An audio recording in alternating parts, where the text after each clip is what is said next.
أعوذ بالله من الشيطان الرجيم بسم الله الرحمن الرحيم يا أيها الذين آمنوا من يرتد منكم عن دينه فسوف يأتي الله بقوم يحبهم ويحبونه أذلة على المؤمنين أعزة على الكافرين يجاهدون في سبيل الله ولا يخافون لومة لائم ذلك فضل الله يؤتيه من يشاء والله واسع عليم صدق اللہ العظیم۔ اے ایمان والو، تم میں سے جو بھی اپنے دین سے مرتد ہو جائے گا تو اللہ تعالیٰ عنقریب ایسے لوگوں کو لے آئیں گے جن سے اللہ تبارک و تعالیٰ خود محبت کریں گے اور وہ بھی اللہ تعالیٰ سے محبت کریں گے۔ وہ مومنوں پر نرم ہوں گے اور کافروں پر سخت ہوں گے۔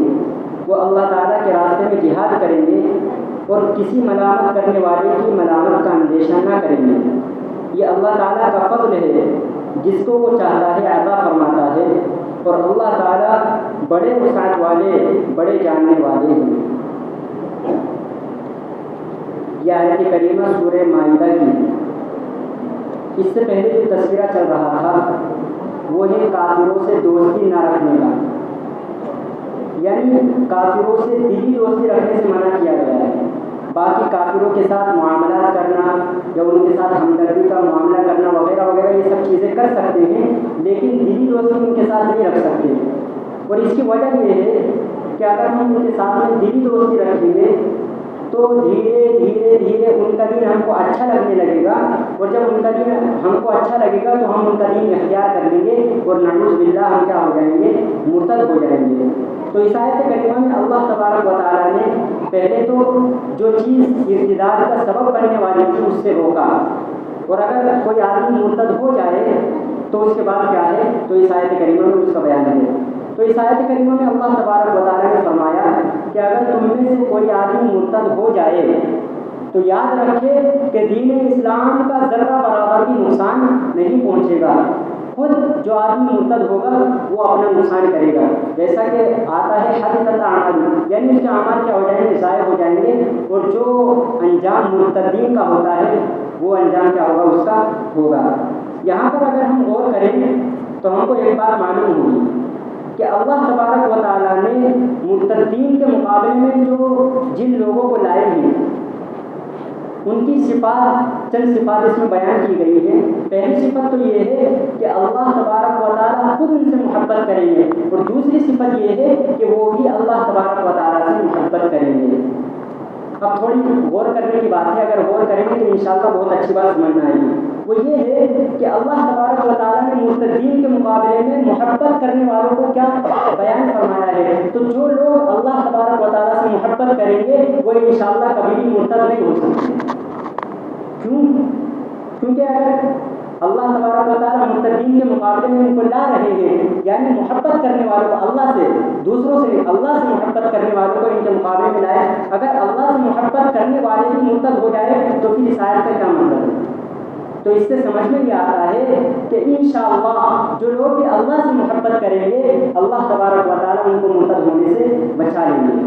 آج کا دور ہمارے سامنے ہے کہ ارتداد پھیل رہا ہے۔ وجہ کیا ہے؟ اللہ سے ہم کو محبت نہیں ہے۔ آج ہم کو محبت ہے تو دنیا سے ہے، دنیا سے محبت ہے اور اللہ کو ہم بھول گئے، اللہ سے ہم کو محبت نہیں رہی تو ہم کیا ہو جا رہے ہیں؟ مرتد۔ تو اگر ہم ارتداد سے بچنا چاہتے ہیں تو سب سے بہتر طریقہ یہ ہے کہ ہم اللہ سے محبت کرنے والے بن جائیں۔ اب اللہ سے محبت پیدا کرنے کا طریقہ کیا ہے؟ اس کا بھی اللہ تبارک و تعالیٰ نے قرآن میں تذکرہ فرمایا ہے، قُلْ إِن كُنتُمْ تُحِبُّونَ اللَّهَ فَاتَّبِعُونِي يُحْبِبْكُمُ اللَّهُ، کہ اگر تم چاہتے ہو کہ اللہ تعالیٰ تم سے محبت کرے، قُلْ إِن كُنتُمْ تُحِبُّونَ اللَّهَ، کہ اللہ تم سے محبت کرے، تو نبی کو حکم ہوا کہ آپ اپنی امت سے کہہ دو فَاتَّبِعُونِی، کہ میری کیا کرو؟ پیروی کرو۔ تو اگر اللہ کی محبت ہم چاہتے ہیں تو ہم کو کیا کرنا پڑے گا؟ نبی کی پیروی کرنی پڑے گی، نبی کی سنت سنتوں پر چلنا پڑے گا. نبی کی سنتوں پر چلیں گے تو اللہ کی محبت نصیب ہوگی, اور اللہ کی محبت نصیب ہوگی تو انشاءاللہ ہم ارتداد سے کیا ہو جائیں گے, بچ جائیں گے. اس لیے ہمارے اوپر لازم اور ضروری ہے کہ ہم اپنے بچوں کو بھی, اپنے بچوں کے دلوں میں اللہ کی محبت کو پیدا کریں. آج یہ عموماً جو ارتداد پھیل رہا ہے وہ اسکول اور کالجوں بچوں کے ذریعے سے پھیل رہا ہے. بچیاں مرتد ہو رہی ہیں. کیوں؟ کیونکہ ہم نے شروع سے ان کے دل میں دنیا کی محبت بٹھا دی, لیکن اللہ کی محبت ان کے دلوں میں نہیں بٹھائی. ان کی چند اور صفت بیان کی گئی ہیں جو کہ مرتدین کے مقابلے میں لائے گئے ہیں. اذلۃ علی المؤمنین, کہ وہ مومنوں کے ساتھ میں نرمی کا معاملہ کریں گے. اعزۃ علی الکافرین, اور کافروں کے بارے میں سختی کا معاملہ کریں گے. آج ہمارا کیا ہے, الٹا ہے. آپس میں تو ہم سختی سے رہتے ہیں, اور جہاں پر سختی دکھانی چاہیے وہاں پر ہم بزدل بن جاتے ہیں. اور چوتھی صفت یہ ہے یجاہدون فی سبیل اللہ ولا یخافون لومۃ لائم, اللہ کے راستے میں جہاد کریں گے. اور یہ جو ہے ولا یخافون لومۃ لائم, یہ بہت اہم پوائنٹ ہے کہ وہ کسی ملامت کرنے والے کی ملامت کا اندیشہ اور خوف نہیں رکھتے. دیکھو آدمی جو بھی کوئی نیک کام کرنا شروع کرتا ہے, یا کوئی بھی کار خیر لے لو, جب وہ شروع کرتا ہے تو 10 لوگ سنانے آئیں گے, کوئی تانے تشریح کرے گا, کوئی تانے دے گا وغیرہ وغیرہ. تو ایسی صورت میں ہمارے لیے ضروری ہے کہ ہم پہلے تو اچھی طرح غور کر لیں, فکر کر لیں, اور اپنے بڑوں سے معلوم کر لیں کہ یہ میں کام کرنے جا رہا ہوں, یہ کام صحیح ہے یا نہیں ہے, اس کام کا اس وقت میں کرنا مناسب ہے یا نہیں ہے. اگر ہم کو آگے سے بڑوں سے اجازت مل جائے تو پھر کسی ملامت کرنے والے کی ملامت سے نہیں ڈرنا. 100 لوگ آئیں گے کہہ کر چلے جائیں گے. آپ ایک بات بتا کر اپنی بات ختم کروں گا. حضرت مولانا غلام مستانی کو سب جانتے ہیں نا؟ تو حضرت مولانا غلام مستانی اکل ہوا جو مدرسہ ہے, جب اس کی بنیاد رکھی گئی تھی اور جب اس مدرسے کے اندر دنیاوی تعلیم کو داخل کیا گیا تھا تو بہت سے لوگوں نے اعتراض قائم کیے تھے, یہاں تک کہ کتابیں لکھی تھی حضرت کے خلاف میں. لیکن جنہوں نے اس وقت میں آپ کو برا کہا تھا اور جنہوں نے اعتراض کیا تھا وہ خود آج ماننے پر مجبور ہو گئے کہ نہیں, جو انہوں نے کیا تھا وہ بالکل صحیح کیا تھا, اور آج اس کی کیا ہے, سخت ضرورت ہے. تو خلاصہ کلام یہ ہے کہ ہم کوئی بھی نیک کام کریں تو اس میں اگر کوئی ہم کو ملامت کرے, کوئی روکنے والا آئے, کوئی ہم کو تانے تشنیع کرنے لگے, تو ہم اللہ کی طرف متوجہ رہیں اور اس کام کو کرتے رہیں.